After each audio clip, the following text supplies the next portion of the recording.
Salut, bienvenue dans ce nouvel épisode. Donc aujourd'hui on va attaquer le couloir, on va faire plus particulièrement le placard qui est derrière moi. Alors pourquoi je commence par le placard? Tout simplement parce que comme tu le vois ici, il y a le tableau électrique, le tableau va être refait, le tableau de répartition, mais je vais pas le faire tout de suite, je le ferai beaucoup plus tard. Et juste en dessous, voilà, à ce niveau-là, et juste en dessous, je mettrai une partie brassage pour le réseau. Donc je vais mettre des prises RJ45. Il n'y aura pas beaucoup de prises réseau dans l'appartement, mais il y en aura quand même quelques-unes, donc je vais mettre un petit tableau de brassage ici. Et pour ça, je vais avoir besoin de passer des câbles. Donc des câbles au-dessus, comme ça, voilà. Donc les câbles vont partir du tableau de répartition et de la partie brassage, vont monter, longer le plafond, ensuite traverser la paroi ici, passer dans le couloir, puis dans le faux plafond que je vais faire au niveau du WC, ensuite dans un espèce de petit KGB, et puis ça passera dans le faux plafond de la cuisine, et ensuite je pense que ça redescendra dans la cloison de la cuisine. Voilà, donc je vais faire d'abord le placard, tout simplement parce que je dois passer les câbles avant de pouvoir commencer à faire les faux plafonds, etc. Il faut que je sache exactement où mes câbles vont passer et comment je vais les passer. Donc je lance le générique, et ensuite je vais enlever toutes les chevilles, on voit qu'il y en a plein derrière moi, je vais détapisser, reboucher, etc. Allez, c'est parti, go!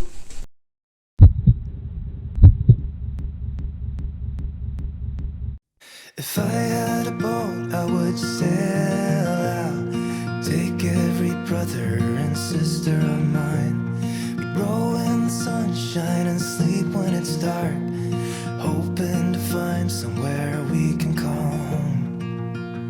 But it's black, yeah, it's black. Oh, the water's black, 'cause it's black, it's all black.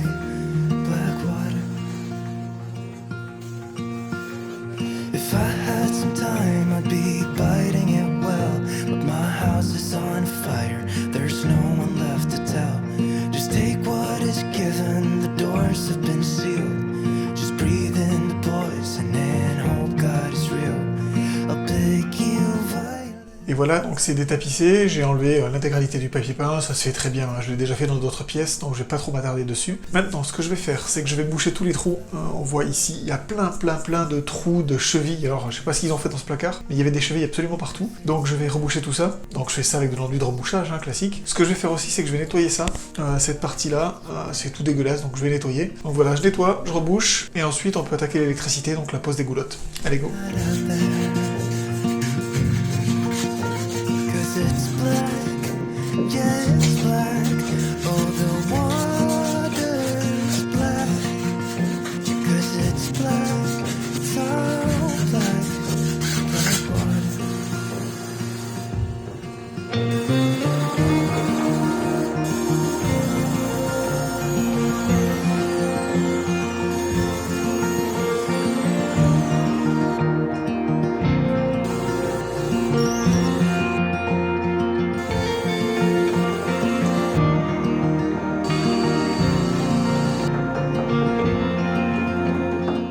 Bon, les goulottes, elles seront vissées.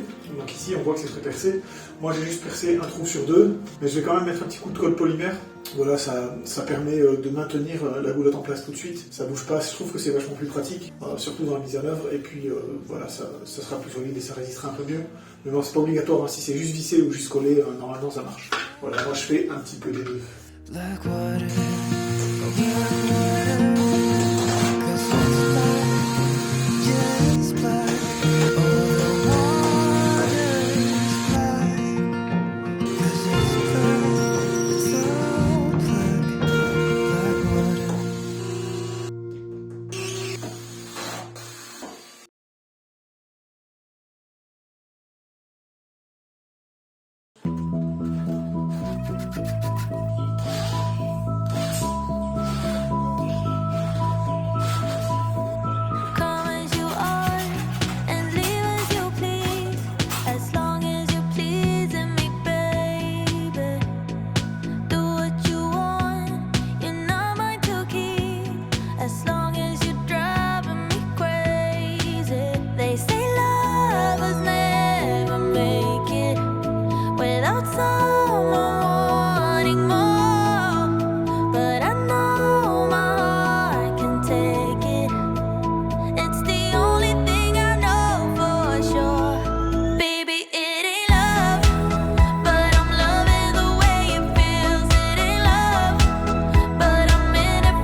Comme tu viens de le voir, j'ai installé l'électricité, donc j'ai passé quelques gaines. Alors il y a vraiment pas grand chose dans cet appartement, je vais pas refaire toute l'électricité. J'ai juste passé de quoi alimenter des prises qui vont aller dans la cuisine et un sèche-linge. Voilà, c'est tout.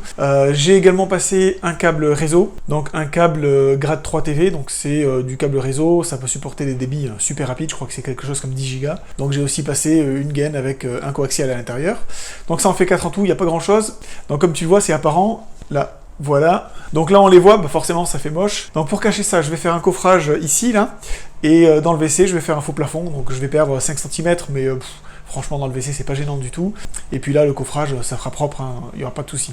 Pourquoi j'ai pas fait de saignée? J'aurais pu faire des saignées ici. J'ai pas voulu pour plusieurs raisons. La première c'est qu'il y a déjà de l'électricité qui passe, il y a des interrupteurs. Tu vois ici il y a un interrupteur, il y en a un également dans le couloir et dans le WC. Et je suis presque sûr que j'ai des gaines électriques qui remontent depuis les interrupteurs. Donc en passant avec la meuleuse, c'est sûr et certain j'aurais coupé quelque chose. Donc j'ai pas voulu prendre le risque. En plus, faire des saignées sur des grandes longueurs comme ça fragilise la cloison. Donc je préfère éviter. Donc là c'est pas gênant, je vais faire un petit coffrage et le faux plafond dans le WC, ça se verra plus et ça sera super propre. Donc voilà, donc on va attaquer le raillage. Je mets un petit peu de placo, il n'y a rien de bien méchant. J'ai enlevé le papier parce que je vais faire de l'enduit, forcément je vais mettre des bandes. Donc il va y avoir un petit peu d'enduit, donc je préfère enlever le papier avant. Donc on attaque tout ça, c'est parti, allez go.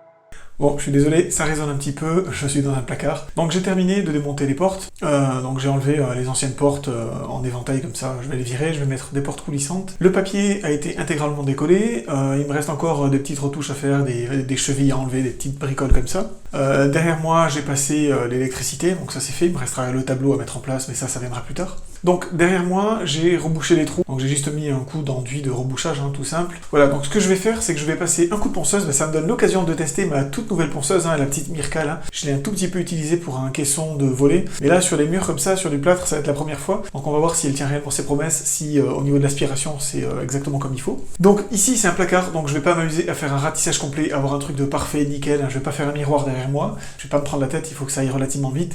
Donc ce que je vais faire, c'est que je vais faire un ponçage sur tout le mur.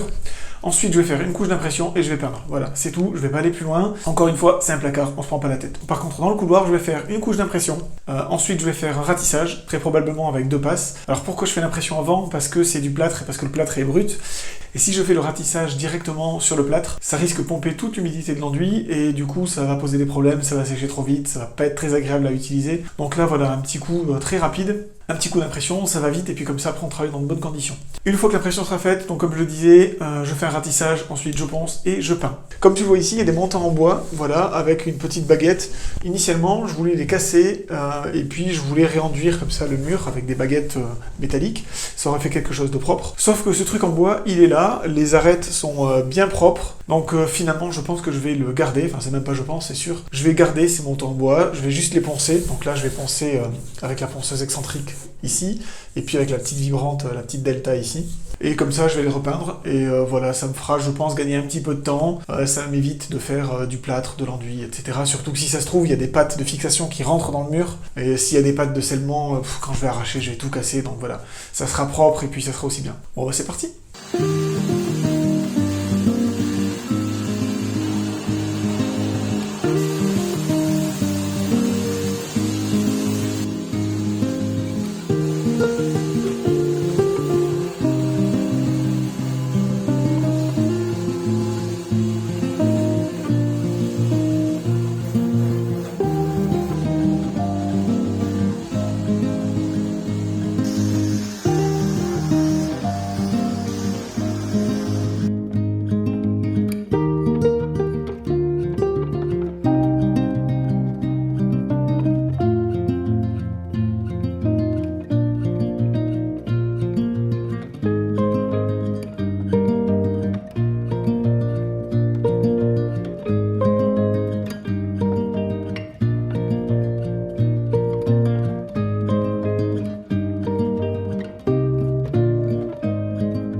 voilà, j'ai fait une première couche d'impression. Alors on pourrait se demander pourquoi faire l'impression avant de faire l'enduit. Comme je disais tout à l'heure, ça permet d'éviter que l'enduit ne soit bu trop vite par le plâtre. Parce que là du coup c'était du plâtre et c'est pas génial quand on enduit directement, c'est moins confortable parce que ça glisse moins bien, ça sèche plus vite, et dans le temps je suis pas sûr que ce soit une bonne chose. De toute façon, même sans ça, ça a un gros avantage, c'est que ça permet de révéler les défauts. Donc là j'ai fait mon impression et je vois qu'il y a déjà plein de petits défauts qui ressortent, et c'est des défauts qui sont suffisamment prononcés pour que le ratissage ne les gomme pas. Par exemple ici, je sais pas si tu vois bien là, mais là en fait c'est enfoncé, donc il y avait un trou tout simplement. Donc j'ai mis de l'enduit, mais l'enduit s'est retiré, ce qui est normal. Donc là, on voit que ça creuse pas mal, et ça creuse plus que 1 ou 2 mm, donc même avec un ratissage, ça se verra toujours. Donc ce qu'il faut, c'est reboucher tous les petits trucs. Donc du coup, voilà, je vais reboucher tous les petits trous, tous les petits défauts. Derrière moi, au-dessus de la porte, il y a un endroit où ça a fissuré, en fait, la jonction entre les carreaux de plâtre et le mur qui est derrière. C'est pas uniforme, et du coup, parfois, ça travaille un petit peu, et ça fissure. Donc là, il y a une fissure, je vais mettre une bande papier, donc comme ça, ça permettra de masquer tout ça, et puis ça fera quelque chose de propre. Donc je pensais faire le ratissage aujourd'hui, ce sera pas pour aujourd'hui parce que il y a tout ça à faire, ça va sécher, et voilà, je vais attendre demain ou après-demain avant de ratisser. Peut-être même après-demain, parce que si je mets des bandes, il va falloir que je fasse la charge, je pourrais pas le faire tout de suite. Pour l'enduit, tu verras, c'est du verre, c'est du hydro, normalement c'est prévu pour les pièces humides, mais là il me reste un fond de sac, donc je vais l'utiliser parce que de toute façon ça va être perdu, donc autant le passer ici, qui peut le plus peut le moins, c'est de l'hydro, mais on peut aussi le mettre dans des pièces qui sont pas humides, ça pose aucun problème, il se pense relativement bien, donc voilà, je vais utiliser ce sac là pour le finir. Donc je vais me changer, et puis on attaque. Voilà, donc là je vais mettre des petites bandes, il n'y a pas grand chose, voilà, c'est juste des bandes en papier comme ça. Je vais mettre des petits morceaux. Si tu veux vraiment voir de la pose de bandes en grande quantité, je te conseille une vidéo de mon autre chantier, j'essaie de te la mettre quelque part, sinon tu peux aller sur la chaîne et tu la trouves assez facilement. Donc d'habitude, quand j'en fais beaucoup, je fais ça avec le banjo, ça va super bien, mais bon, pour une bande ou même pour quelques mètres, le temps de nettoyer le banjo, c'est pas forcément toujours intéressant. Donc c'est bien quand on a des grandes pièces, mais sinon quand on a juste quelques mètres de bande à faire, autant le faire à la main. Voilà, donc bande papier, toujours de la bande papier, les espèces de trucs autocollants pour bricolo qu'on trouve en grande surface de bricolage, sincèrement c'est de la merde, c'est pas du tout fait pour ça. En tout cas, la DTU dit que c'est une bande papier, et uniquement une bande papier, donc armée ou pas, en fonction de si on est sur un angle sortant ou pas, mais on met pas des trucs en une espèce de grillage comme ça autocollant, ça tient pas, ça. Donc la bande, elle se présente comme ça, elle est micro perforée, donc voilà, forcément tu le vois pas, mais il y a des tout petits trous qui permettent à l'humidité de passer, et elle a un sens de pose. Donc pour connaître le sens, c'est tout simple, on prend la bande comme ça, on appuie, voilà, et là tu vois elle se plie comme ça, et si elle se plie comme ça, en fait elle est pré-pliée. Ça veut dire que la partie collée va venir ici. Donc là, si j'ai un angle, je vais venir la mettre comme ça, et elle va être collée comme ça. Donc pour coller une bande, c'est tout simple, on vient appliquer une fine couche d'enduit, ensuite on passe la bande dessus, on vient racler avec un couteau renduire, et c'est tout, on attend, on touche plus. On va surtout pas recharger tout de suite après, parce que si on vient recharger, avec l'humidité, la bande va cloquer. Donc les bandes de papier, ça se fait toujours en 3 passes. Donc on a une passe de collage, donc c'est ce que je viens d'expliquer, on vient mettre de l'enduit, on met la bande papier. Ensuite, une fois que c'est sec, on vient charger de l'enduit dessus pour rattraper l'épaisseur, et ensuite on vient faire la finition. Voilà, là je sais pas si je ferai de finition parce que je vais faire un ratissage, mais là pour l'instant je vais juste la coller. Pour ça, j'utilise ce type de lame, donc ça marche super bien. Donc bon, là j'ai pas d'action chez Semin, ils m'ont rien filé pour vous dire ça, mais ça c'est une Semin, j'en suis super content, elle marche vraiment très bien, elle est vraiment nickel. Donc c'est une lame de 10, pour la charge j'ai aussi une lame de 15. Voilà. Ça, c'est pas un moule à cake, enfin ça pourrait, mais ça c'est vraiment un bac enduit, donc ça se présente un peu comme un moule à cake, sauf que ici, c'est vraiment, voilà, les bords sont tranchants, ça permet vraiment de racler pour bien déposer l'enduit. Ça, c'est super pratique, parce que du coup, tu mets l'enduit là-dedans, tu le tiens d'une main, et de l'autre, tu peux prendre ton enduit, et puis l'appliquer, voilà, ça c'est génial, voilà. Faut que j'arrête de dire voilà. Bon allez, on prépare l'enduit, puis on fait ça, enfin tu verras, il y a vraiment pas grand-chose à faire. Allez, c'est parti, go!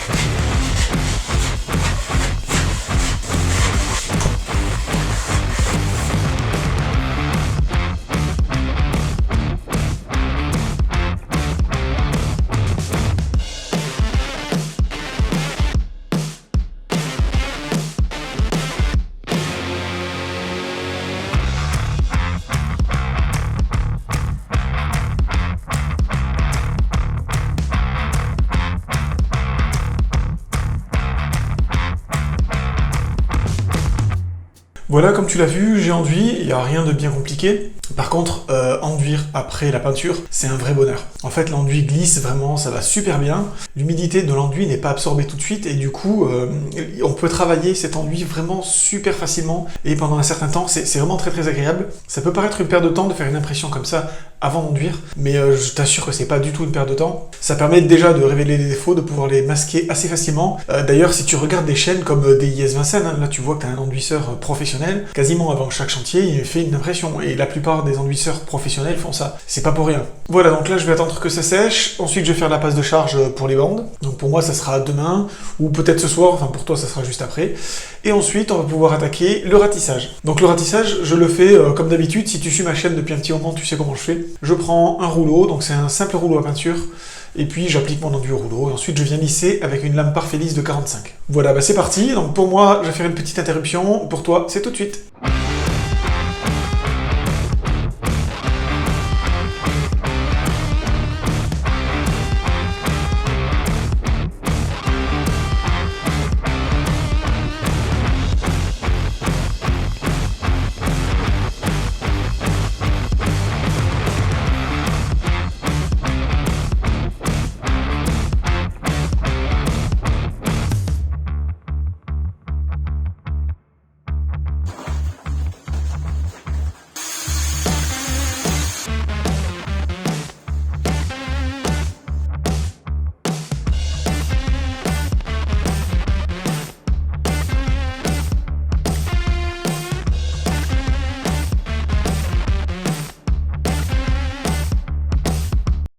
Voilà, le ratissage est maintenant terminé. Alors j'ai pas tout filmé, tout simplement parce qu'il y a certaines parties qui étaient assez difficiles d'accès, le couloir est assez petit, enfin assez étroit, et placer la caméra et ratisser en même temps, c'est pas forcément évident. Le risque c'est de tout faire tomber, donc c'est pas génial. Par contre, voilà, je t'ai filmé quelques petits morceaux. Du ratissage, il y en aura d'autres dans l'appartement. Dans la salle à manger par exemple, ça sera beaucoup plus simple de filmer, et je te détaillerai vraiment pas à pas comment je fais le ratissage. Dans tous les cas, j'ai déjà fait des vidéos sur le sujet, donc je t'invite à consulter la liste des vidéos, où je te la mets quelque part en fiche. Tout est ratissé. Maintenant, les prochaines étapes, ça va être de faire un ponçage. Donc je fais un ponçage avec un grain relativement fin. Ce sera très probablement du 150. Ensuite, je vais poncer les montants des portes. Ensuite, je vais peindre ces encadrements, donc ça sera 2 ou 3 couches. Pour l'instant, je les peins en blanc. Je ne sais pas si je remettrai pas une touche de couleur après. On verra une fois que tout sera peint. Après, s'il y a juste les encadrements de porte à faire, c'est pas un souci. De toute façon, les portes, je les ferai en dernier.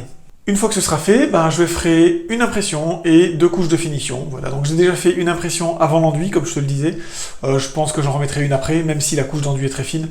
Voilà, ça coûte rien, hein. C'est pas pour les 2 litres de peinture que je vais passer. Je fais une impression, ensuite mes 2 couches de finition, et puis ce sera quasiment terminé dans cette pièce. Il restera juste le parquet et puis la peinture des portes. Enfin, non, ce sera pas tout à fait terminé parce qu'il va rester le placard, donc le placard aussi je vais le peindre. Le tableau électrique de répartition qui est derrière moi, je le ferai mais beaucoup plus tard.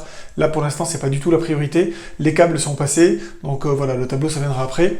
Donc voilà, on enchaîne, hein, donc ponçage, ponçage, ponçage, et ensuite peinture, peinture, peinture. Allez go!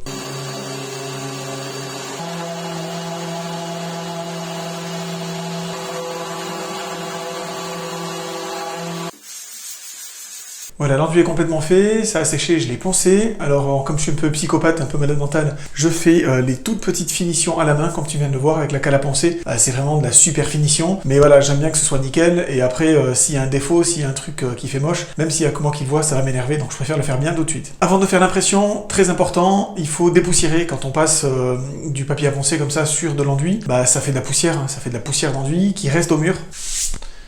Tu vois d'ailleurs? Voilà, ça fait de la poussière. Donc ce qu'il faut, c'est impérativement l'enlever. On peint pas sur de la merde, ça je veux pas le voir. Donc on nettoie impérativement. Donc là, je vais passer un coup de balai et ensuite avec un chiffon humide, je vais venir enlever la poussière. On voit, hein, je viens de frotter le mur, voilà, il y a de la poussière encore. Donc si je mets la peinture là-dessus, forcément ça tiendra pas. Donc je vais passer un coup de balai, hein, ça va super vite. Ensuite, un petit coup de chiffon et seulement après, je pourrai faire ma peinture. Bon on y va!